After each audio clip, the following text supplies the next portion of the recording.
I never thought I'd be making a video on why spoiling movies is a thing that you shouldn't do, but here I am. I'm also recording this a second time. The first time I didn't have any audio, and this is the first time when I have proper audio, not camera audio. You got a pretty good microphone, but I want more out of life and out of you.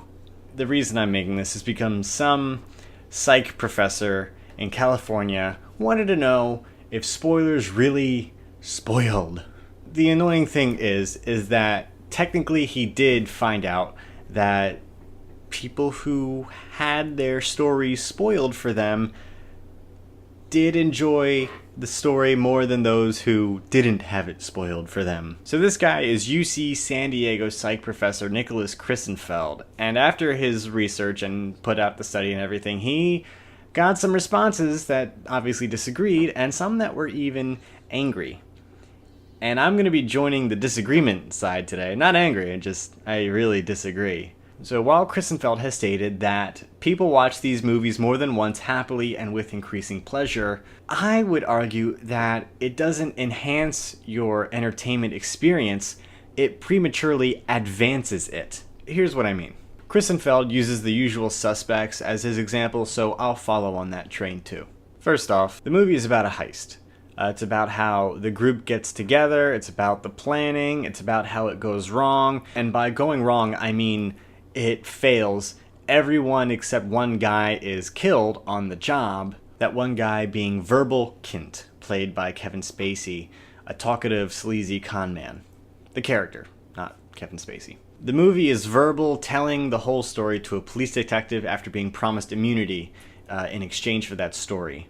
The thing is, his story revolves around a criminal named Keyser Söze.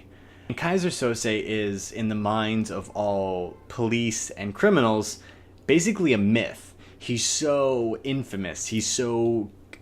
like, the stories about him are insane. Now, at the end of the hour and 46 runtime of this movie, you're told such a spectacular tale, so detailed and impeccable. Verbal is let go, and as he's walking away from the police station, the station gets a fax with a sketch artist's rendering of Keyser Söze, and it looks like Verbal. And at that moment that the detective realizes that it's him, Verbal, aka Keyser Söze, is walking along, a car pulls up, he gets in, and it drives away.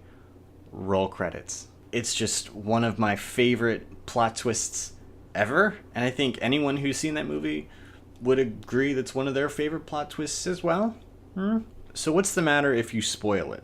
If you go into it knowing the ending, it's still a fun and engaging thriller, but going into it not knowing, you're still gonna get a nice whoa, and you'll remember that movie for the awesome twist that you witnessed. And the same goes for a movie like Fight Club. The twist in that movie is so great, I'm actually not going to spoil it. You need to watch it for yourself.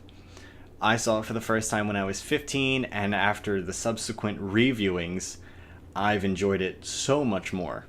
I'm at the point where I'm incapable of giving away anything except that it's about two guys who make soap and they beat the living daylights out of one another.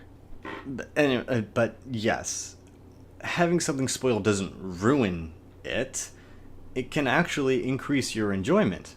But I think that just advances you to a second viewing. How much more do you enjoy movies like Fight Club, where that twist affects how you watch the movie from the beginning, and you just have that whoa moment over and over and over again, but you still get to have that pure initial watch? I think there's a great enough benefit to watching a movie or show untainted by spoilers that we should make the effort to do that and preserve that for others. Am I right, Game of Thrones fans? So, Christenfeld, it's not that you're wrong, but we should retain the value of stories by telling them in the way that the creators meant for them to be told. And honestly, we should have a good enough taste in media that saying, check this flick out, is enough of a recommendation without needing to give anything away. Or having to say, trust me. Trust me.